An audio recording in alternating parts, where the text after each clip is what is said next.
भगवान शिव के बारे में जब भी चर्चा होती है, हमारे मन में अनगिनत प्रश्न जन्म लेते हैं। वे कौन हैं?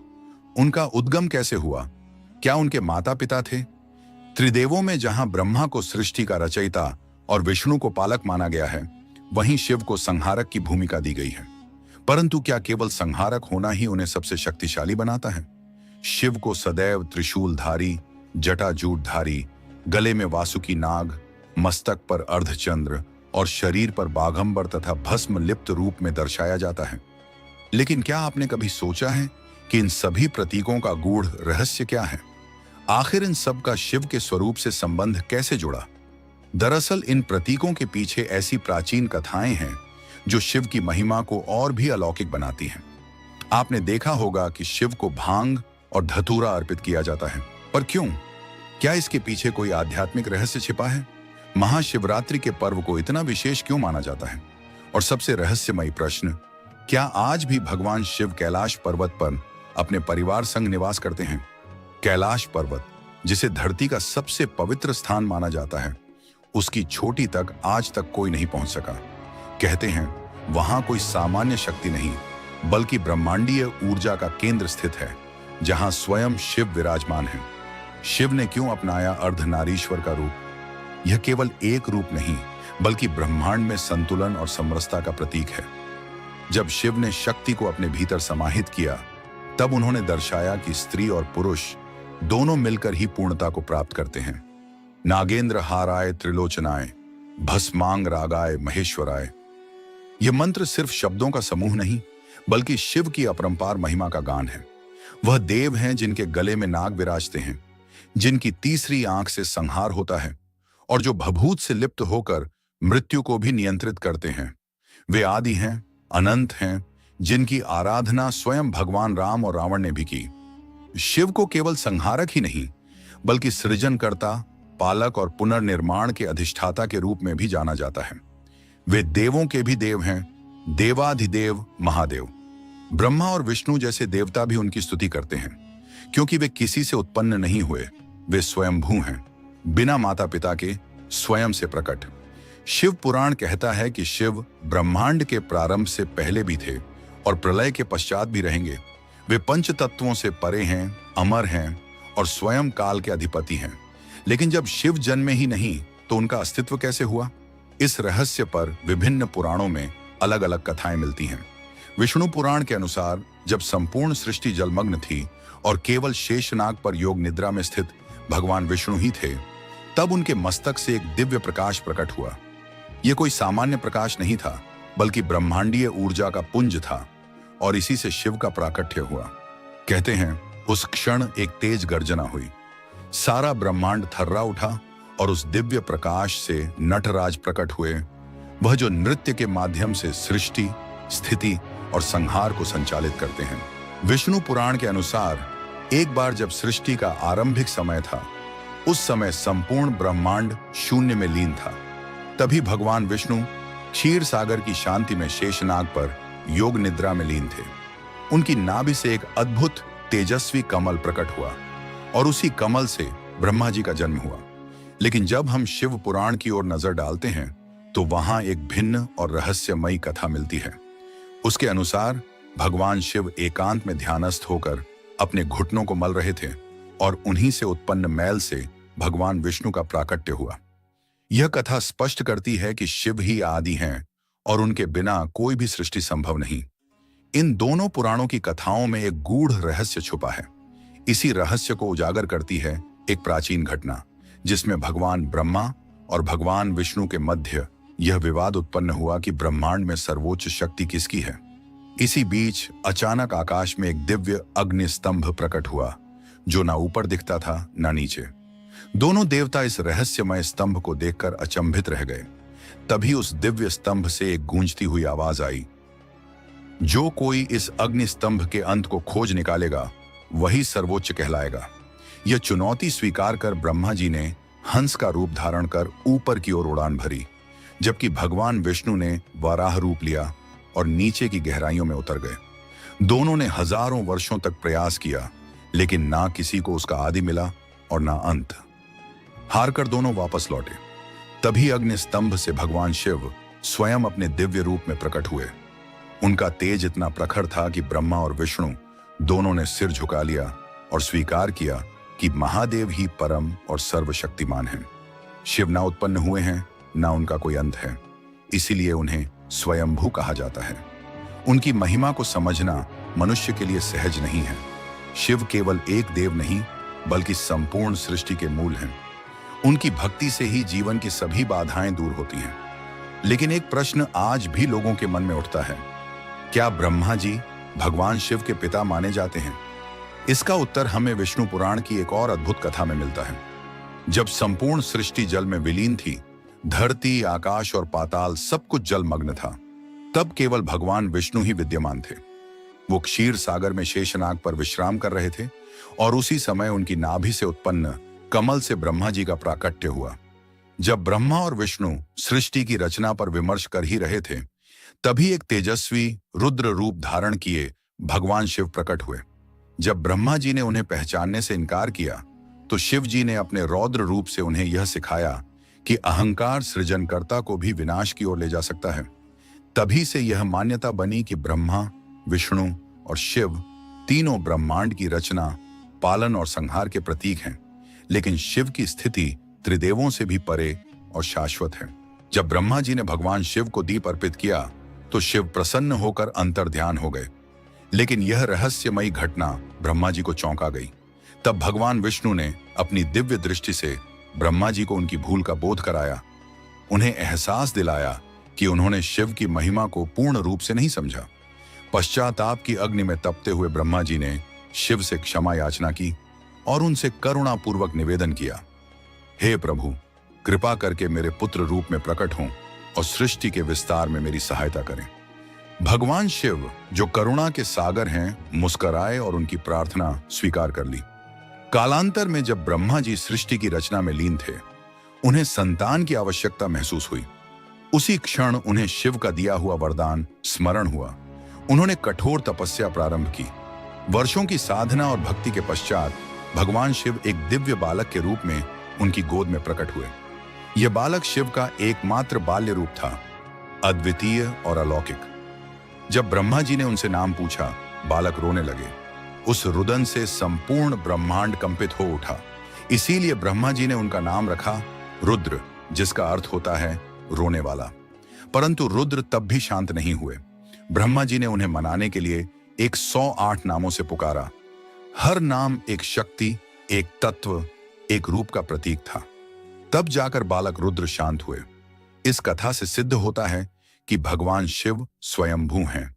न तो उनका जन्म हुआ है, न ही वे कभी अंत को प्राप्त होंगे। वे अनादि, अनंत, अविनाशी हैं। अब प्रश्न उठता है, शिव के गले में वासुकी नाग क्यों विराजमान है? वासुकी नाग, जो नागों के राजा कहे जाते हैं, भगवान शिव के परम भक्त थे। उनका एकमात्र उद्देश्य था महादेव के चरणों में सदा सर्वदा निवास करना। जब समुद्र मंथन की महागांठा घटी, तब वासुकी को मंदराचल पर्वत के चारों ओर रस्सी की तरह लपेटा गया। देवता और दानव दोनों ही उनकी शक्ति का उपयोग कर रहे थे।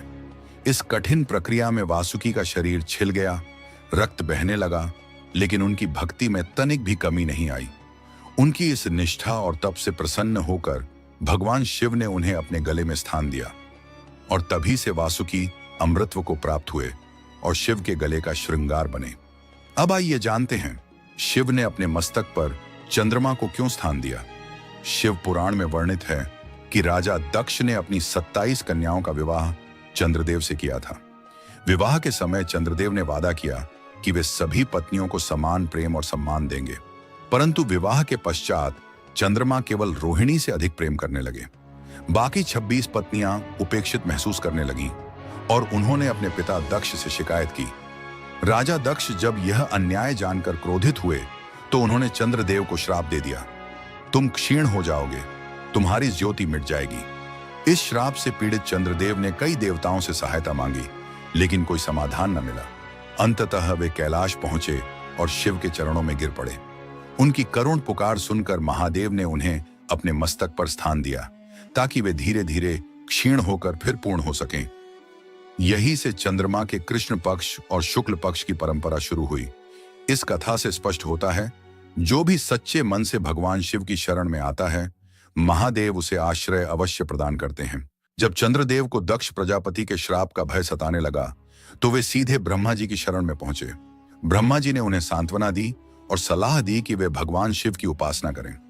चंद्रदेव ने हिमालय की कठिन घाटियों में जाकर शिव जी की घोर तपस्या आरंभ की। उनकी तपस्या इतनी गहन थी कि वर्षों तक उन्होंने जल तक का त्याग कर दिया।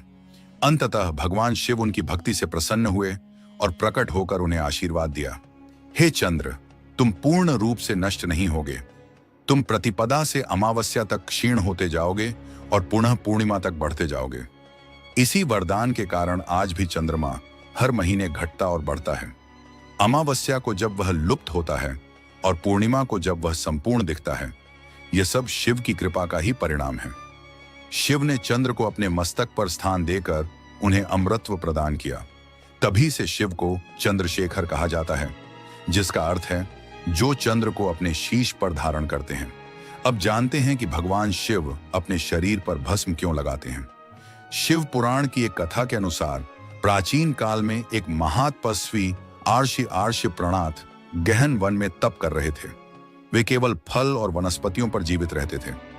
एक दिन जब वे ध्यानस्थ होकर आश्रम की सफाई कर रहे थे, अचानक उनकी उंगली कट गई, परंतु रक्त की जगह वहां से पत्तों का रस बहने लगा। इस घटना ने उन्हें यह भ्रम दे दिया कि अब उनका शरीर पवित्र वनस्पति रस से बना है। वे स्वयं को सबसे शुद्ध समझने लगे और पूरे ब्रह्मांड में अपना बखान करने लगे। इस अहंकार को समाप्त करने के लिए भगवान शिव एक वृद्ध सन्यासी का रूप धारण करके उनके समक्ष प्रकट हुए। उस साधारण दिखने वाले वृद्ध की आंखों में गहराई थी, स्वर में गंभीरता और चेहरे पर ब्रह्मांडीय तेज। जब आर्षि प्रणात ने उनके दर्शन किए तो उन्हें अनुभव हुआ कि यह कोई साधारण सन्यासी नहीं, स्वयं भगवान शिव हैं। उन्होंने अपने घमंड का त्याग कर उनके चरणों में शीश नवाया। इस घटना के माध्यम से शिव ने यह सिद्ध किया कि शरीर की नहीं, आत्मा की पवित्रता ही सर्वोपरि है और भस्म, जो हर वस्तु का अंतिम सत्य है, वही सबसे पवित्र है। तभी से भगवान शिव अपने अंगों पर भस्म धारण करने लगे। इसीलिए वे भस्मधारी, भूतनाथ और वैराग्य के प्रतीक कहे जाते हैं। अब बात करते हैं भगवान शिव के दिव्य त्रिशूल की, जो केवल एक शस्त्र नहीं बल्कि सृष्टि, स्थिति और संहार का प्रतीक है। पुराणों में वर्णित है कि यह त्रिशूल भगवान शिव ने स्वयं अपनी ऊर्जा से बनाया था, परंतु एक अन्य कथा के अनुसार यह दिव्य अस्त्र उन्हें भगवान विश्वकर्मा द्वारा भेंट में प्राप्त हुआ। यह कथा जुड़ी है सूर्यदेव की प्रचंड ऊष्मा से। सूर्य की पत्नी संजना उनके तीव्र ताप को सहन नहीं कर पाई और अपने पिता विश्वकर्मा से समाधान की याचना की। विश्वकर्मा ने सूर्य की ऊर्जा को सीमित कर उसमें से कुछ अंश को निकाल लिया। इसी दिव्य ऊर्जा से उन्होंने त्रिशूल, चक्र और अन्य दिव्य अस्त्रों का निर्माण किया। त्रिशूल, जिसे शिव ने धारण किया, उनके 3 स्वरूपों का प्रतीक है: सृजन, पालन और संहार। जब शिव अपने त्रिशूल को उठाते हैं तो समस्त त्रिलोक कांप उठता है।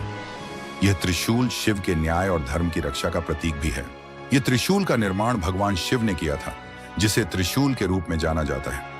यह त्रिशूल इतना ताकतवर था कि उसे केवल महादेव ही संभाल सकते थे। त्रिशूल के 3 सिर त्रिगुणात्मक शक्तियों का प्रतीक हैं: सत, रज और तम। अब आइए डमरू के रहस्य पर चर्चा करें। पौराणिक मान्यताओं के अनुसार सृष्टि की शुरुआत में कोई ध्वनि नहीं थी। जब देवी सरस्वती प्रकट हुई तब ध्वनि का आरंभ हुआ, लेकिन उसमें कोई लय नहीं थी। तब भगवान शिव ने अपने डमरू को 14 बार बजाया, जिससे व्याकरण, संगीत, छंद और ताल की उत्पत्ति हुई। इस ध्वनि ने ब्रह्मांड में ऊर्जा का संचार किया, जिससे सृष्टि में जीवन और लय का अस्तित्व आया।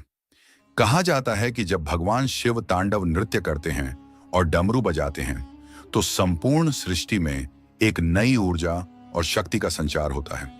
इसके बाद हम नंदी के जन्म की कथा पर विचार करें। चिल्लाद मुनि, जो एक महान तपस्वी थे, अपने वंश को आगे बढ़ाने की चिंता से व्याकुल थे। उन्होंने भगवान शिव की कठिन तपस्या की और वरदान मांगा कि उन्हें ऐसा संतान प्राप्त हो जो जन्म और मृत्यु के बंधन से मुक्त हो। भगवान शिव उनकी तपस्या से प्रसन्न हुए और वचन दिया कि वह स्वयं उनके पुत्र के रूप में जन्म लेंगे। कुछ समय बाद शलादर नामक बालक का जन्म हुआ, जिसे उन्होंने नंदी नाम दिया। नंदी के पास अलौकिक शक्तियां थीं और वह बहुत ही ज्ञानवान बने। जब नंदी को संसार के नश्वर होने का ज्ञान हुआ, तो वह बहुत दुखी हो गए। तब भगवान शिव ने उन्हें अमृता का वरदान दिया और अपनी सवारी बना लिया। यही कारण है कि हर शिव मंदिर में नंदी की मूर्ति शिवलिंग के सामने स्थापित की जाती है। अब सवाल यह उठता है कि भगवान शिव को भांग का प्रसाद क्यों चढ़ाया जाता है। धार्मिक कथाओं के अनुसार जब समुद्र मंथन से विष उत्पन्न हुआ तो भगवान शिव ने उसे अपने गले में धारण कर लिया ताकि सृष्टि की रक्षा की जा सके। वह विष इतना तीव्र था कि शिव के गले में जलन हो गई। तब माता पार्वती ने इस जलन को शांत करने के लिए भगवान शिव को भांग अर्पित की। आयुर्वेद के अनुसार भांग के पत्तों में औषधीय गुण होते हैं जो शरीर को शीतलता प्रदान करते हैं। हालांकि यह भी कहा गया है कि भांग का अति सेवन मानसिक स्थिति को प्रभावित कर सकता है। आजकल कुछ लोग भक्ति के नाम पर भांग और नशीले पदार्थों का सेवन करते हैं, जो अक्सर एक बुरी लत का रूप ले लेता है। अब महाशिवरात्रि के महत्व पर ध्यान दें। शास्त्रों के अनुसार यह वह पावन दिन है जब भगवान शिव और माता पार्वती का विवाह हुआ था। इस दिन शिव भक्त विशेष पूजा अर्चना करते हैं, रात्रि जागरण करते हैं और उपवास रखते हैं। महाशिवरात्रि का आयोजन केवल एक धार्मिक अनुष्ठान नहीं है, बल्कि यह एक गहरी आध्यात्मिक यात्रा का प्रतीक है, जहां भक्त भगवान शिव की कृपा प्राप्त करने के लिए दिन रात की साधना करते हैं। महाशिवरात्रि का व्रत करने से वैवाहिक जीवन में आई समस्याओं का निवारण होता है और जीवन में सुख समृद्धि का आगमन होता है। एक और कथा के अनुसार महाशिवरात्रि वह पवित्र रात्रि है जब भगवान शिव ने स्वयं शिवलिंग रूप में प्रकट होकर सृष्टि के संतुलन की स्थापना की थी। अब आइए कैलाश पर्वत के रहस्य पर विचार करें। शिव पुराण के अनुसार जब सृष्टि की रचना हुई तब भगवान शिव ने ध्यान में मग्न होकर एक दिव्य पर्वत की उत्पत्ति की जिसे सुमेरु कहा गया। लेकिन जब देवासुर संग्राम के दौरान सुमेरु पर्वत क्षतिग्रस्त हुआ तब शिवजी ने अपनी तीसरी आंख की अग्नि से कैलाश पर्वत का निर्माण किया। कैलाश पर्वत और मानसरोवर झील के पास एक रहस्यमयी ध्वनि सुनाई देती है जो ओम की गूंज जैसी प्रतीत होती है। वैज्ञानिक इसे एक प्राकृतिक घटना मानते हैं, लेकिन साधक इसे आध्यात्मिक ऊर्जा का संकेत मानते हैं। इसके अलावा कैलाश पर्वत का एक और रहस्य यह है कि सूर्य पश्चिम में ढलते समय पर्वत की छाया से स्वस्तिक का स्वरूप बनता है, जो हिंदू धर्म में शुभता का प्रतीक माना जाता है।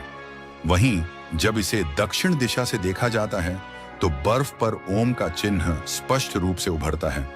यह संकेत करता है कि यह स्थान केवल एक पर्वत नहीं बल्कि दिव्य शक्ति का केंद्र है। इस रहस्यमयी पर्वत के साथ एक और कथा जुड़ी हुई है जो हिम मानव यति की है। कई सालों से लोग हिमालय में इस विशालकाय प्राणी को देखने का दावा करते रहे हैं। वैज्ञानिकों ने इस पर शोध किए हैं, लेकिन अब तक कोई ठोस प्रमाण नहीं मिला। कुछ इसे हिमालय भालू मानते हैं तो कुछ इसे एक प्राचीन मानव जाति का अवशेष मानते हैं। यह रहस्य आज भी अनसुलझा है। कैलाश पर्वत के ये सभी रहस्य इसे एक अद्वितीय आध्यात्मिक स्थल बनाते हैं, जहां विज्ञान और आस्था के बीच की खाई और भी गहरी होती जाती है। कैलाश पर्वत, जो अपनी अद्वितीय और रहस्यमयी आभा के लिए प्रसिद्ध है, केवल एक पर्वत नहीं बल्कि आध्यात्मिकता और प्रकृति के अद्भुत संगम का प्रतीक है। इस पर्वत पर बर्फ गिरने के बाद दक्षिण दिशा से देखने पर उसके प्राकृतिक संरचनाओं के कारण ओम का प्रतीक बनता है। यह वही ओम है जिसे हिंदू धर्म में परमात्मा और ब्रह्मांडी ऊर्जा का प्रतीक माना जाता है। इस दिव्य आकृति को देखकर ऐसा लगता है मानो भगवान शिव की उपस्थिति स्वयं इस स्थान पर है। कैलाश पर्वत को लेकर एक और पुरानी कथा है जिसमें कहा गया है कि भगवान शिव स्वयं इस पर्वत पर निवास करते हैं। यह पर्वत उन सभी साधकों के लिए एक पवित्र स्थान है जो आत्मज्ञान प्राप्त करना चाहते हैं। ऐसी मान्यता है कि जो व्यक्ति कैलाश पर्वत के दर्शन करता है वह अपने जीवन में आत्म शांति और मुक्ति प्राप्त करता है। यह रहस्यमय पर्वत न केवल धार्मिक दृष्टिकोण से महत्वपूर्ण है, बल्कि यह प्राकृतिक रूप से भी अनूठा है और इसके अस्तित्व से जुड़े रहस्यों का सुलझना एक अद्भुत यात्रा का हिस्सा बनता है। कैलाश पर्वत एक अनसुलझा रहस्य। प्राचीन पुराणों और महाकाव्यों में कैलाश पर्वत को स्वर्ग का द्वार माना गया है। मान्यता है कि पांडव अपनी अंतिम यात्रा के दौरान मोक्ष की प्राप्ति के लिए कैलाश पर्वत की ओर बढ़े थे, जहां धर्मराज युधिष्ठिर ने सत्य और धर्म के कारण स्वर्ग में प्रवेश किया। यह पर्वत न केवल हिंदू धर्म के लिए बल्कि बौद्ध, जैन और तिब्बती बौद्ध धर्म के अनुयायियों के लिए भी अत्यंत पवित्र स्थल है। कैलाश पर्वत की पवित्रता के बारे में अनगिनत कथाएं प्रचलित हैं। और हर एक में इस पर्वत की रहस्यमय महिमा का बखान किया गया है। कई वैज्ञानिकों ने इस पर्वत के रहस्यों को समझने की कोशिश की है, लेकिन इस पहाड़ के भौतिक और आध्यात्मिक गुणों को लेकर बहुत से सवाल आज भी अनुत्तरित हैं। ऐसा कहा जाता है कि चीन ने कैलाश पर्वत के शिखर पर हेलीकॉप्टर भेजने का प्रयास किया था, लेकिन अत्यधिक प्रतिकूल मौसम और दिशा भ्रम के कारण वह असफल हो गए। कैलाश के नजदीक उड़ने वाले विमान या हेलीकॉप्टर के उपकरण भी ठीक से काम नहीं करते। इस रहस्यमय घटना ने इस पर्वत की अद्वितीय भौगोलिक स्थिति को और भी गहरा रहस्य बना दिया है। 2015 में अमेरिकी अंतरिक्ष एजेंसी नासा ने कैलाश पर्वत पर रिसर्च करने के लिए अपने उपग्रहों को निर्देशित किया। उस निरीक्षण के दौरान पर्वत के आसपास एक विशाल छाया देखी गई, जो ध्यान की मुद्रा में बैठे किसी रहस्यमय आकृति जैसी प्रतीत हो रही थी। इस अद्भुत छवि ने वैज्ञानिकों को भी अचंभित कर दिया और कई लोगों ने इसे भगवान शिव की छवि के रूप में देखा। यह खोज कैलाश पर्वत की पवित्रता और रहस्य को और भी गहरा करती है। कैलाश पर्वत केवल एक भौगोलिक संरचना नहीं है, बल्कि यह आध्यात्मिकता, शक्ति और चेतना का प्रतीक भी है। यहाँ की अनगिनत कथाएं, रहस्यमय घटनाएं और वैज्ञानिक खोजें इसे और भी दिलचस्प और अद्भुत बनाती हैं। ओम का चिन्ह, स्वर्ग का द्वार या फिर नासा द्वारा की गई रहस्यमय परछाई की खोज कैलाश पर्वत को हर दृष्टिकोण से एक अनसुलझा रहस्य बना देती है। आपको हमारी ये डॉक्यूमेंट्री कैसी लगी? कृपया कमेंट करके हमें अपनी राय बताएं और हमारे चैनल को सब्सक्राइब कर हमारा हौसला बढ़ाएं। हम अगले वीडियो में मिलेंगे, तब तक के लिए जय हिंद। कैलाश पर्वत एक ऐसा रहस्यमय स्थान जिसे समझ पाना आज भी इंसान के लिए असंभव है। ऐसा माना जाता है कि कोई भी इंसान आज तक इस पर्वत की चोटी तक नहीं पहुंच सका, लेकिन क्या यह पूरी सच्चाई है? नहीं, क्योंकि एक ऐसा तांत्रिक था जिसने न केवल कैलाश पर्वत पर चढ़ाई की, बल्कि वह पहला और अब तक का एकमात्र व्यक्ति बना जिसे इस दिव्य स्थान की ऊंचाइयों को छूने की अनुमति मिली। आज हम बात करेंगे तिब्बत के एक भयानक और रहस्यमयी तांत्रिक की, जिसने अपनी तंत्र शक्तियों से एक पूरे गांव को तबाह कर दिया, 80 से अधिक लोगों की जान ली, फिर भी उसे कैलाश पर्वत की पवित्र ऊंचाइयों तक पहुंचने का वरदान मिला। आखिर ऐसा कैसे हुआ? और जब वह तांत्रिक कैलाश की चोटी से वापस लौटा, तो उसने ऐसा कुछ बताया जिसे सुनकर तिब्बत की धरती कांप उठी। उसने जो अनुभव साझा किया, उसने लोगों की सोच ही बदल दी। यहां तक कि उस खूंखार तांत्रिक को लोग ईश्वर का अवतार मानने लगे। ये कहानी है मिलारेपा की, एक ऐसा इंसान जो अंधकार से चलकर प्रकाश की ओर आया, जिसने काला जादू सीखा, जीवन में तबाही मचाई और फिर आत्मज्ञान के मार्ग पर चलते हुए महान संत बना। आज हम जानेंगे कि कैसे मिलारेपा बना एक खतरनाक तांत्रिक, कैसे उसने अपना जीवन बदला और कैलाश पर्वत पर आखिर उसने ऐसा क्या देखा जिसने उसका जीवन ही नहीं, पूरे तिब्बत का विश्वास बदल डाला। 11वीं शताब्दी के उत्तरार्ध में तिब्बत के दक्षिणी भाग में एक छोटे से गांव में एक बालक का जन्म हुआ, जिसका नाम था थोपन। बाद में यही बालक मिला रेपा नाम से प्रसिद्ध हुआ। उसका बचपन सुख, शांति और स्नेह से भरा था। वह अपने माता पिता का इकलौता पुत्र था और उसकी एक छोटी बहन भी थी। पारिवारिक जीवन खुशियों से भरा हुआ था, लेकिन जैसा कि कहा जाता है, समय कभी स्थिर नहीं रहता, और यही हुआ। जब मिलारेपा मात्र 7 वर्ष का था, तभी उसके पिता की अचानक मृत्यु हो गई। मृत्यु से पहले पिता ने एक वसीयत लिखी थी, जिसमें चाचा चाची को यह जिम्मेदारी दी गई थी कि जब तक मिला बड़ा न हो जाए, वे उसकी मां और परिवार की देखरेख करें और संपत्ति की रक्षा करें। लेकिन पिता की चिता ठंडी भी नहीं हुई थी कि चाचा चाची ने अपना असली रूप दिखा दिया। उन्होंने सारी संपत्ति हड़प ली और मिला रेपा व उसकी मां और बहन को नौकर बनाकर रख दिया। जिस घर में कभी खुशियां थीं, वहीं अब आंसुओं और अपमान का राज था। मिलारेपा की मां ने अपने बेटे से वादा किया, एक दिन वो इन अत्याचारों का बदला जरूर लेगी। और यही बना तंत्र की ओर उसके जीवन का पहला कदम। कभी जिन रिश्तों में अपनापन था, अब वही रिश्ते उनके लिए एक कैद खाना बन चुके थे। जिनकी जिंदगी कभी सम्मान से भरी थी, अब वे अपमान और दरिद्रता के अंधेरे में डूब चुके थे। मिलारेपा की मां, जो कभी गांव में एक प्रतिष्ठित महिला मानी जाती थीं, आज अपमान और पीड़ा का जीवन जीने को मजबूर थीं। समाज की चुप्पी उन्हें अंदर तक तोड़ चुकी थी। उन्होंने अपनी छिनी हुई संपत्ति को बार बार पाने की कोशिश की, लेकिन हर प्रयास असफल रहा। गांव के लोगों ने अन्याय देखा, पर किसी ने आवाज नहीं उठाई। एक दिन टूटी हुई उम्मीदों के बीच उन्होंने कठोर निर्णय लिया। उन्होंने अपने बेटे मिलारेपा से कहा, शायद हम अपना सब कुछ वापस न ला पाएं, लेकिन जो हमें तबाह कर गए उन्हें हम भी चैन से जीने नहीं देंगे। बदला जरूर लेंगे। ये शब्द मिलारेपा के जीवन की दिशा बदलने वाले थे। बदले की आग उनके हृदय में जल उठी थी। मां की आंखों में जो जलता हुआ अपमान देखा, वही उनके मार्गदर्शक बन गया। मिलारेपा ने ठान लिया कि वह तांत्रिक विद्या सीखेगा, एक ऐसी विद्या जो दुश्मनों को बिना सामने आए मिटा दे। इस तलाश में वह पहुंचे अपने अंतिम गुरु के पास, युंग, एक ऐसा भयावह तांत्रिक जिनकी सिद्धियां लोक और परलोक दोनों में विख्यात थीं। गुरु युंग के साय में मिलारेपा ने मृत्यु और विनाश के रहस्यों को सीखा। उनका लक्ष्य अब स्पष्ट था, बदला।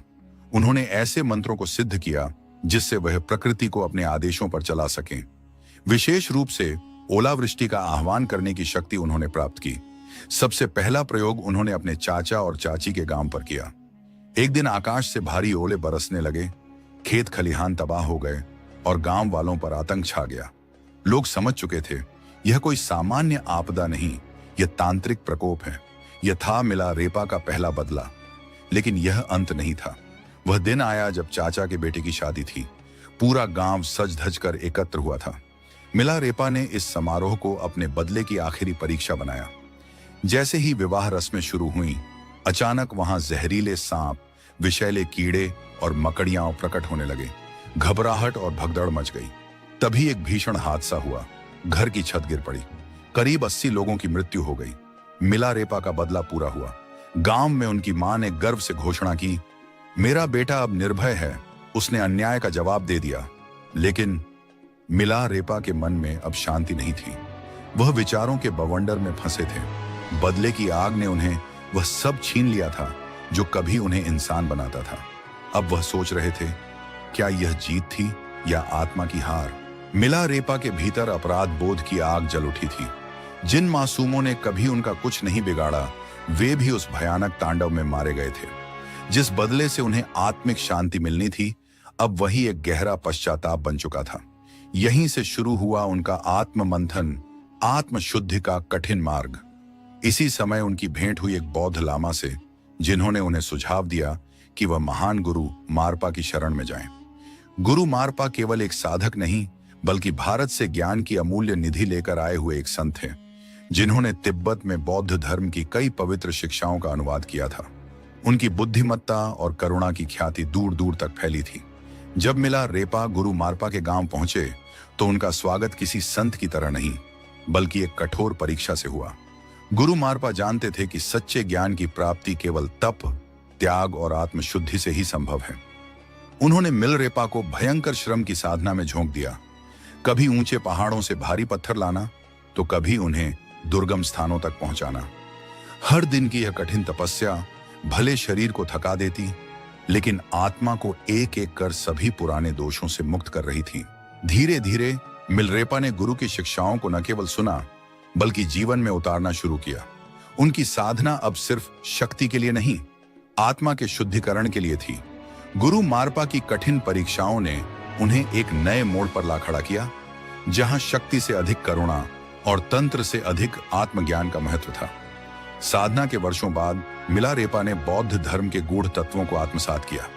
उन्होंने अपने अतीत के पापों को स्वीकारा और उनके लिए गहन प्रायश्चित किया। अब वे वही तांत्रिक नहीं रहे जो विनाश की राह पर थे। अब वे एक संत बन चुके थे, जिनके अंदर ज्ञान, करुणा और आत्म शांति का प्रकाश था।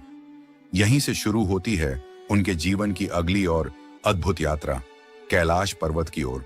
तिब्बत में स्थित कैलाश पर्वत न केवल हिंदू धर्म, बल्कि बौद्ध, जैन और बोन धर्मों में भी पवित्र माना जाता है।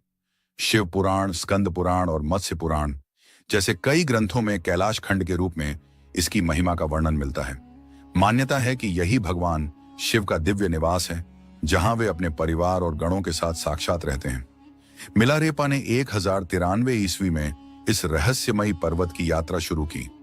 यह यात्रा सिर्फ एक भौतिक चढ़ाई नहीं थी, बल्कि आत्मा के उच्चतम शिखर तक पहुंचने की कोशिश थी।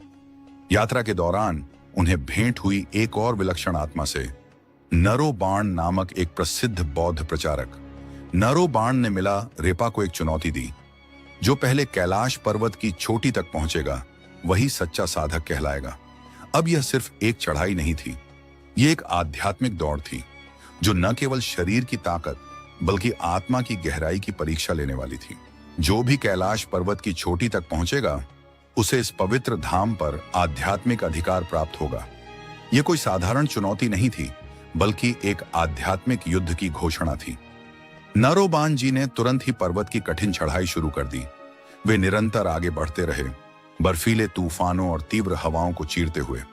दूसरी ओर मिलारेपा कुछ समय के लिए ध्यान मुद्रा में स्थिर हो गए, जैसे वह पर्वत की आत्मा से संवाद कर रहे हों।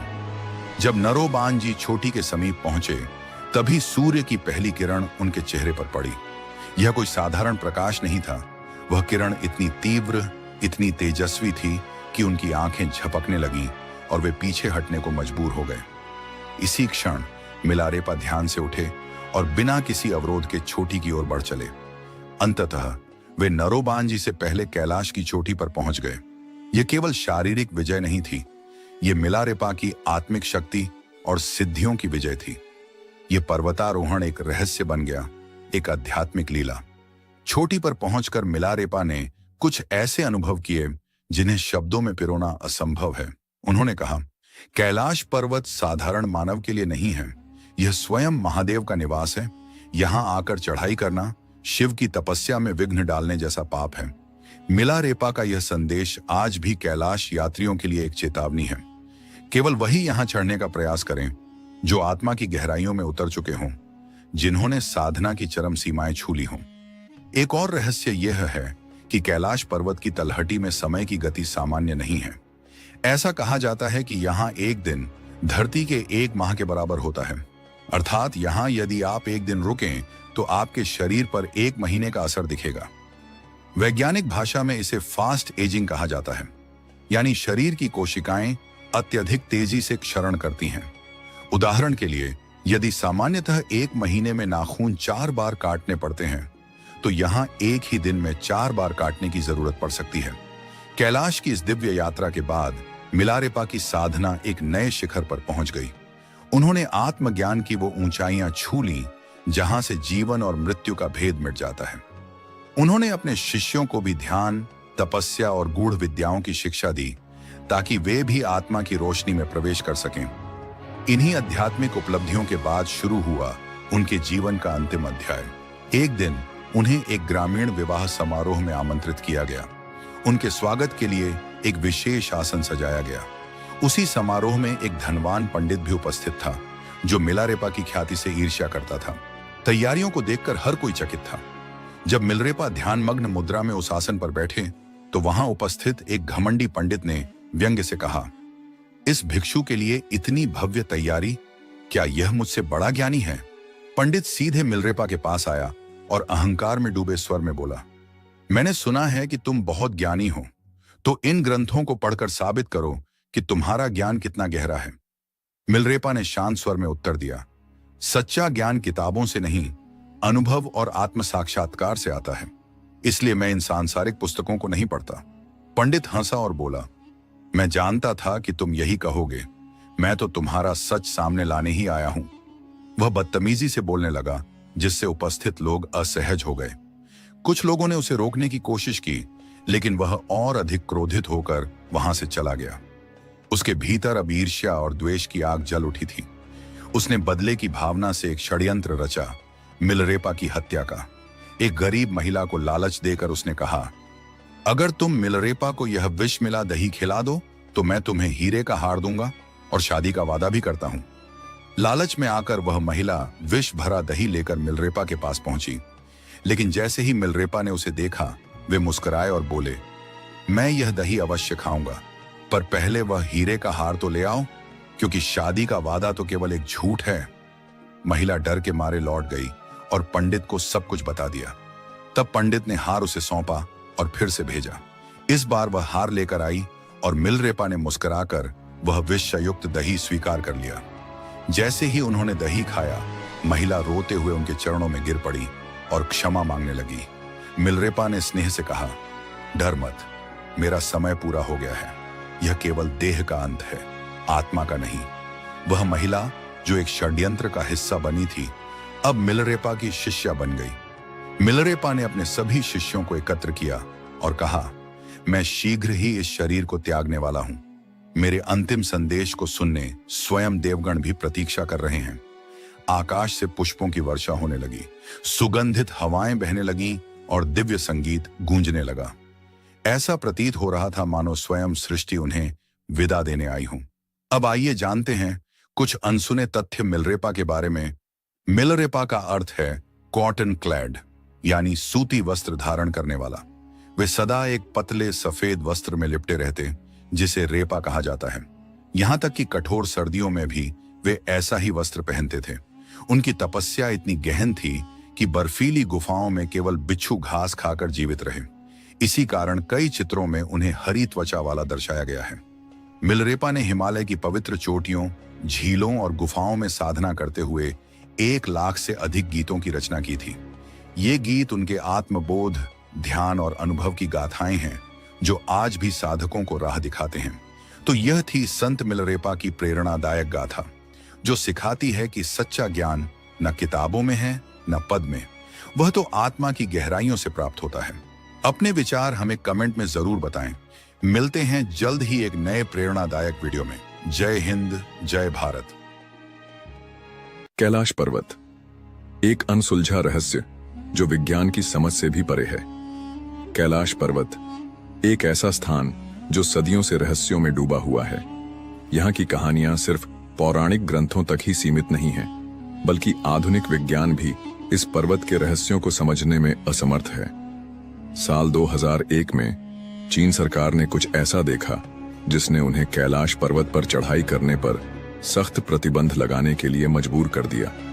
आखिर वह क्या रहस्य था जिसने चीन को इतना बड़ा कदम उठाने पर मजबूर कर दिया? क्यों इस पर्वत की चोटी तक कोई नहीं पहुंच सकता?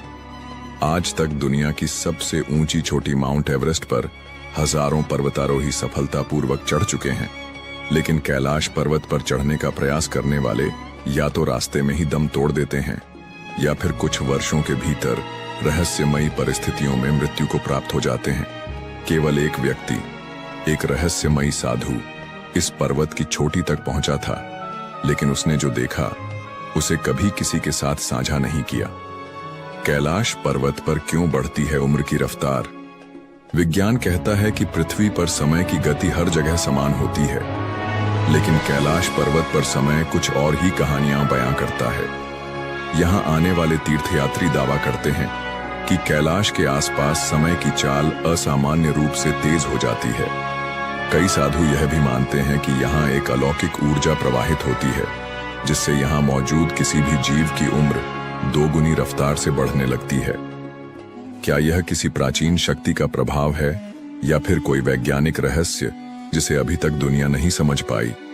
क्या कैलाश पर्वत के नीचे छिपा है प्राचीन शंभाला नगर? तिब्बती बौद्ध ग्रंथों में वर्णन मिलता है कि कैलाश पर्वत के नीचे एक अदृश्य नगर बसा हुआ है, जिसे शंभाला कहा जाता है। यह कोई साधारण नगर नहीं, बल्कि एक दिव्य लोक माना जाता है, जहां केवल उच्च आत्मिक ऊर्जा वाले लोग ही प्रवेश कर सकते हैं। क्या सच में इस पर्वत के नीचे कोई ऐसी सभ्यता बसी हुई है जो आज भी दुनिया की नजरों से ओझल है? नासा की खोज, जिसने वैज्ञानिकों के होश उड़ा दिए।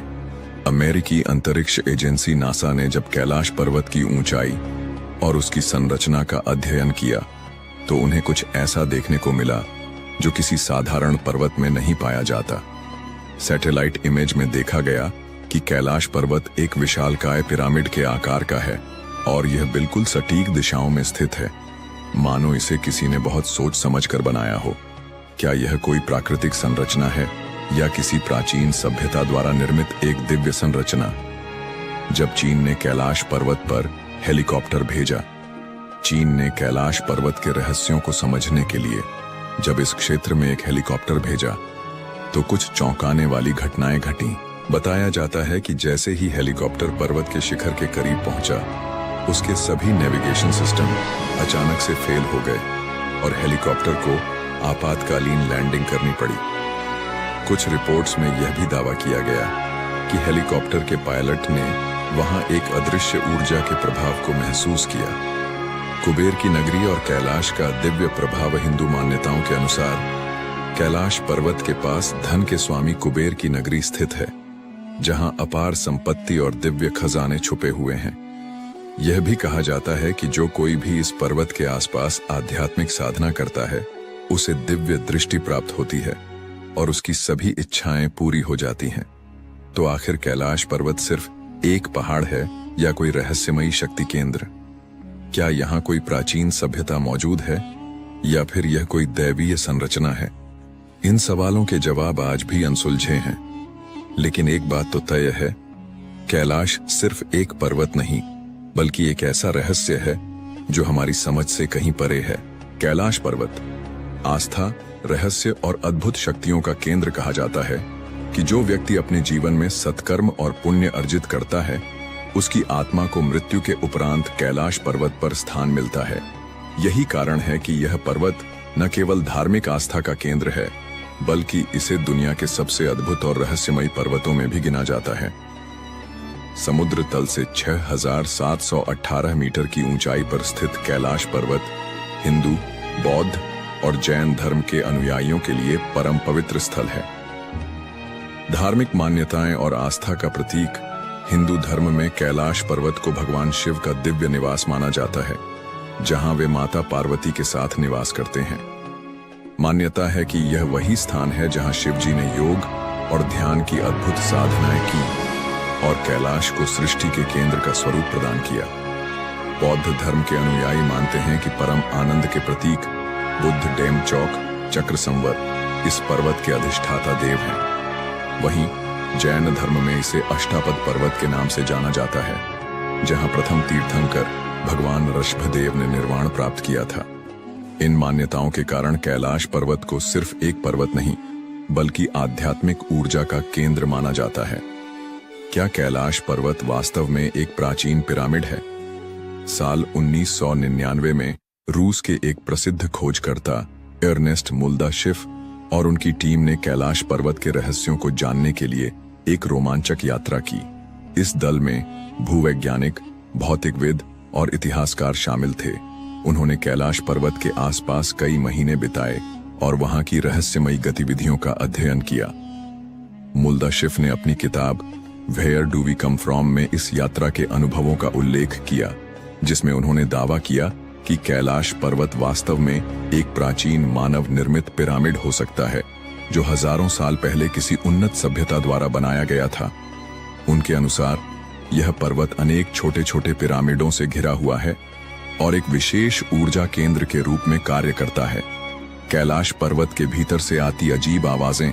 इस शोध दल ने बताया कि जब वे रात के समय पर्वत के पास रुके तो उन्होंने महसूस किया कि पहाड़ के भीतर से एक अजीब तरह की फुसफुसाहट और पत्थरों के गिरने की आवाजें आ रही थीं। ऐसा प्रतीत होता था जैसे पर्वत के अंदर कोई छिपा हुआ संसार हो। एक रात जब मुल्दाशिफ और उनके साथी विश्राम कर रहे थे, उन्होंने स्पष्ट रूप से पत्थरों के खिसकने और किसी के चलने जैसी आवाजें सुनी। यह एक अविश्वसनीय अनुभव था, जिसने उन्हें यह सोचने पर मजबूर कर दिया कि क्या कैलाश पर्वत वास्तव में किसी गुप्त शक्ति या अलौकिक जीवों का निवास स्थान है। समय की गति में विचित्र परिवर्तन। कैलाश पर्वत के आसपास समय भी अपनी गति बदल लेता है। यहाँ आने वाले कई यात्रियों ने पाया कि उनके बाल और नाखून असामान्य रूप से तेजी से बढ़ने लगते हैं। जहां आमतौर पर बाल और नाखून बढ़ने में हफ्तों का समय लगता है, वहीं कैलाश पर्वत के निकट मात्र 2 दिनों में ही बाल और नाखून काफी बड़े हो जाते हैं। वैज्ञानिकों का मानना है कि यह कैलाश क्षेत्र की विशेष चुंबकीय ऊर्जा के कारण हो सकता है, जो शरीर की कोशिकाओं की वृद्धि दर को बढ़ा देती है। लेकिन इस रहस्य का अब तक कोई ठोस वैज्ञानिक प्रमाण नहीं मिल पाया है। कैलाश पर्वत एक अनसुलझी पहेली। कैलाश पर्वत को लेकर कई कथाएं और दावे किए जाते हैं, लेकिन अब तक कोई भी वैज्ञानिक या खोजी दल इसके रहस्यों की गहराई तक नहीं पहुंच पाया है। यह स्थान सिर्फ एक पर्वत नहीं, बल्कि अध्यात्म, चमत्कार और अनसुलझे रहस्यों का अद्भुत संगम है। तो क्या कैलाश पर्वत वास्तव में भगवान शिव का निवास स्थान है, क्या यह कोई प्राचीन पिरामिड है या फिर यहाँ कोई ऐसी अलौकिक शक्ति छिपी हुई है जिसे आज तक कोई नहीं समझ पाया। कैलाश पर्वत, एक दिव्य रहस्य। जब आप कैलाश पर्वत के पवित्र क्षेत्र में प्रवेश करते हैं तो ऐसा महसूस होता है जैसे आसमान में कोई विमान उड़ रहा हो, लेकिन ध्यान से सुनने पर यह ध्वनि किसी साधारण गड़गड़ाहट जैसी नहीं लगती। यह ध्वनि कभी डमरू के नाद जैसी प्रतीत होती है तो कभी AUM की पवित्र गूंज के समान। वैज्ञानिक इसे एक प्राकृतिक घटना मानते हैं और कहते हैं कि यह ध्वनि संभवतः बर्फ के पिघलने से उत्पन्न होती है। लेकिन क्या यह सिर्फ एक संयोग है, ध्वनि या दिव्य संकेत? वहां जाने वाले कई साधक और यात्री मानते हैं कि यह कोई साधारण प्राकृतिक ध्वनि नहीं बल्कि एक दिव्य संकेत है। ऐसा कहा जाता है कि कैलाश पर्वत की अत्यंत शक्तिशाली ऊर्जा और उसकी आध्यात्मिक तरंगें इस ध्वनि को जन्म देती हैं। तिब्बती ग्रंथों में भी उल्लेख मिलता है कि इस पर्वत के आसपास एक अदृश्य कंपन रहता है जो केवल साधना में लीन योगियों को अनुभव होता है। क्या यह केवल बर्फ के पिघलने की सामान्य ध्वनि है या फिर AUM की अनाहत ध्वनि का एक चमत्कार? यह प्रश्न आज भी अनसुलझा है और शायद यही कैलाश पर्वत के रहस्य को और भी गहराई से जोड़ता है। रात में चमकती अद्भुत रोशनियां, कैलाश पर्वत की रहस्यमयी घटनाएं केवल ध्वनियों तक सीमित नहीं हैं। कई यात्रियों ने दावा किया है कि उन्होंने रात के समय पर्वत के चारों ओर 7 अलग अलग रंगों की रहस्यमयी रोशनी देखी है। नासा के वैज्ञानिकों का मानना है कि कैलाश पर्वत के आसपास का शक्तिशाली चुंबकीय बल और वायुमंडलीय ऊर्जा मिलकर इस अद्भुत प्रकाश का निर्माण कर सकते हैं। लेकिन फिर भी यह प्रश्न बना रहता है, क्या यह केवल विज्ञान की व्याख्या के भीतर सीमित है या फिर इस पवित्र पर्वत की दैवीय शक्तियों का कोई संकेत? हिम मानव, मिथक या वास्तविकता? क्या आपने हिम मानव या यति की कहानियां सुनी हैं? यह एक रहस्यमयी विशालकाय प्राणी है जिसे कैलाश पर्वत और हिमालय के दुर्गम क्षेत्रों में देखा गया है। वर्षों से इस क्षेत्र में रहने वाले लोग दावा करते हैं कि उन्होंने अपनी आंखों से इस विचित्र प्राणी को देखा है। लेकिन क्या यह एक विशाल भालू है, कोई अज्ञात जंगली मानव या फिर किसी प्राचीन युग का अंतिम अवशेष? तिब्बती और नेपाली मान्यताओं के अनुसार यह हिम मानव कैलाश पर्वत के आसपास घूमता है और कभी-कभी साधुओं और यात्रियों के दर्शन भी देता है। कुछ इसे एक भूरा भालू मानते हैं तो कुछ इसे एक विलुप्त होती जाति का अंतिम अस्तित्व कहते हैं। यहाँ तक कि कुछ कथाओं में इसे एक शक्तिशाली जीव बताया गया है जो दुर्गम इलाकों में रहकर साधकों और तपस्वियों की रक्षा करता है। वैज्ञानिक इस रहस्य को सुलझाने की कोशिश कर रहे हैं। कुछ शोधकर्ताओं का मानना है कि हिम मानव वास्तव में निएंडरथल मानव के अवशेष हो सकते हैं जो अब भी इन बर्फीले क्षेत्रों में जीवित हैं। लेकिन यह केवल एक परिकल्पना है क्योंकि आज तक हिम मानव के कोई ठोस प्रमाण नहीं मिले हैं। क्या कैलाश पृथ्वी का केंद्र बिंदु है? कई प्राचीन ग्रंथों और धार्मिक मान्यताओं के अनुसार कैलाश पर्वत को अक्षमहोर, एक्सिस मुंडी कहा जाता है। यह वह स्थान माना जाता है जहां स्वर्ग और पृथ्वी का मिलन होता है। हिंदू धर्म, बौद्ध धर्म, जैन धर्म और बोन परंपरा में कैलाश को सृष्टि का केंद्र बताया गया है। तिब्बती ग्रंथों में उल्लेख मिलता है कि कैलाश पर्वत के चारों दिशाओं में 4 रहस्यमयी नदियां निकलती हैं जो 4 अलग अलग दिशाओं में बहती हैं। यह तथ्य आधुनिक वैज्ञानिकों को भी चौंकाता है क्योंकि विश्व के किसी अन्य स्थान पर ऐसा प्राकृतिक घटनाक्रम नहीं पाया जाता। कैलाश पर्वत न केवल एक तीर्थ स्थल है बल्कि यह एक ऐसा स्थान भी है जो समय, भौतिकी और आध्यात्मिकता के रहस्यों को अपने अंदर समेटे हुए है। क्या यह केवल एक पौराणिक कथा है या फिर इस स्थान पर वास्तव में कोई दिव्य शक्ति कार्य कर रही है? यह रहस्य आज भी अनसुलझा है। आपका क्या मानना है? क्या कैलाश पर्वत की यह ध्वनि मात्र एक प्राकृतिक घटना है या फिर यह किसी दैवीय शक्ति का प्रमाण? क्या हिम मानव सच में मौजूद है या यह केवल कहानियों और किंवदंतियों का हिस्सा है? और क्या कैलाश पर्वत पृथ्वी का आध्यात्मिक केंद्र है? इसका उत्तर खोजने के लिए हमें विज्ञान और आध्यात्मिकता के बीच संतुलन बनाना होगा।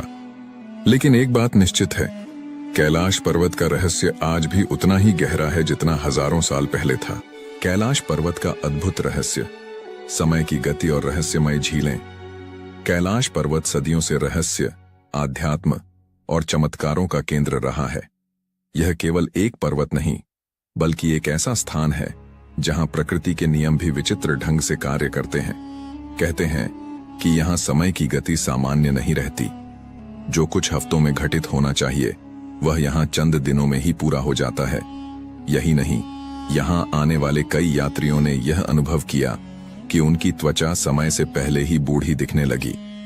वैज्ञानिक भी इस पहेली को समझने में असमर्थ हैं। रूसी चिकित्सक डोनाल्ड अर्नेस्ट मुल्दाशिफ ने अपने संस्मरणों में एक आश्चर्यजनक घटना का उल्लेख किया है। उन्होंने बताया कि एक साइबेरियाई पर्वतारोही दल कैलाश पर्वत की चोटी तक पहुंचने के प्रयास में था, लेकिन जैसे ही वे एक विशेष बिंदु तक पहुंचे, कुछ ही क्षणों में उनकी उम्र असामान्य रूप से बढ़ने लगी। वे देखते ही देखते वृद्ध दिखने लगे। इससे भी अधिक आश्चर्य की बात यह थी कि उस घटना के बाद उन पर्वतारोहियों की उम्र इतनी तेजी से बढ़ी कि महज 1 वर्ष के भीतर ही वे मृत्यु को प्राप्त हो गए। क्या यह कोई प्राकृतिक घटना थी या फिर कैलाश पर्वत पर कोई अदृश्य शक्ति कार्य कर रही थी? 2 झीलें, 2 विपरीत शक्तियां। कैलाश पर्वत के आधार पर स्थित 2 झीलें, मानसरोवर और राक्षस ताल, जो एक दूसरे के बेहद करीब हैं, लेकिन स्वभाव में पूरी तरह भिन्न हैं। ऐसा लगता है मानो ये झीलें प्रकृति के 2 अलग अलग पहलुओं का प्रतिनिधित्व करती हैं। एक सकारात्मक ऊर्जा का स्रोत तो दूसरी नकारात्मक शक्तियों का प्रतीक। मानसरोवर झील को दुनिया की सबसे ऊंची मीठे पानी की झील माना जाता है। इसका पानी निर्मल, शांत और जीवनदायिनी ऊर्जा से भरा हुआ है। झील का आकार गोल है, जो सूर्य की आकृति को दर्शाता है, और इसका जल इतना शुद्ध है कि इसमें स्नान करने से आत्मा तक पवित्र हो जाती है। आश्चर्य की बात यह है कि इतनी ऊंचाई पर स्थित होने के बावजूद यह झील कभी जमती नहीं और इसके जल में लहरें नहीं उठती। ऐसा माना जाता है कि इस झील के पास ध्यान करने से आत्मिक शांति की अनुभूति होती है। इसके ठीक विपरीत स्थित राक्षस ताल एक खारे पानी की झील है, जहां जीवन का कोई अस्तित्व नहीं है। यह हमेशा अशांत रहती है, जैसे किसी दैवीय क्रोध या रहस्यमय शक्ति से ग्रसित हो। पौराणिक कथाओं के अनुसार यह झील रावण से जुड़ी हुई है। कहा जाता है कि कैलाश पर्वत पर भगवान शिव की तपस्या करने से पहले रावण ने इसी झील में स्नान किया था। जैसे ही उसने इसमें डुबकी लगाई, झील की ऊर्जा बदल गई और इसमें आसुरी शक्तियों का प्रभाव बढ़ गया। इसके बाद रावण की सोच में भी बदलाव आ गया और उसने अपनी इच्छाओं की पूर्ति के लिए शिव जी को प्रसन्न करने का कठोर संकल्प लिया। यह सोचने वाली बात है कि एक ही क्षेत्र में स्थित 2 झीलें इतनी अलग क्यों हैं? क्या यह महज एक संयोग है या फिर कैलाश पर्वत की दिव्यता का कोई गूढ़ रहस्य? रहस्यमय ध्वनि और अनसुनी घटनाएं जो लोग कैलाश पर्वत और मानसरोवर झील के करीब जाते हैं, वे अक्सर एक अनोखी ध्वनि सुनने की बात कहते हैं। यह ध्वनि किसी पवित्र मंत्र या गूंजती हुई ओमकार की तरह प्रतीत होती है। वैज्ञानिक इसे प्राकृतिक घटनाओं का परिणाम मानते हैं, लेकिन कई साधु और तपस्वी इसे देवताओं की उपस्थिति का संकेत बताते हैं। इसके अलावा कुछ तीर्थ यात्रियों ने यह भी दावा किया है कि जब वे कैलाश पर्वत की परिक्रमा कर रहे थे तो उन्होंने रहस्यमय छायाओं और प्रकाश पुंजों को देखा। कुछ लोगों का मानना है कि यह देवताओं का निवास स्थान है, जहां आम मनुष्यों का पहुंचना संभव नहीं। क्या कैलाश पृथ्वी पर एक दिव्य लोक है? कई विद्वानों और आध्यात्मिक गुरुओं का मानना है कि कैलाश पर्वत केवल एक भौगोलिक संरचना नहीं, बल्कि एक दिव्य लोक है। यहां ब्रह्मांड की ऊर्जाएं कार्यरत हैं, जो साधारण मानव इंद्रियों से परे हैं। इस स्थान का रहस्य, समय की गति में विचित्र बदलाव और 2 झीलों की अद्भुत भिन्नता यह सिद्ध करती है कि कैलाश पर्वत केवल एक पर्वत नहीं, बल्कि स्वयं एक चमत्कारी शक्ति है। आपका क्या मानना है? क्या कैलाश पर्वत सच में एक अदृश्य शक्ति का केंद्र है, या यह महज हमारी कल्पना का हिस्सा है? रहस्यमय कैलाश पर्वत, जहां विज्ञान भी चौंक जाता है। कैलाश पर्वत, जिसे भगवान शिव का दिव्य निवास कहा जाता है, सदियों से आस्था, रहस्य और अध्यात्म का केंद्र बना हुआ है।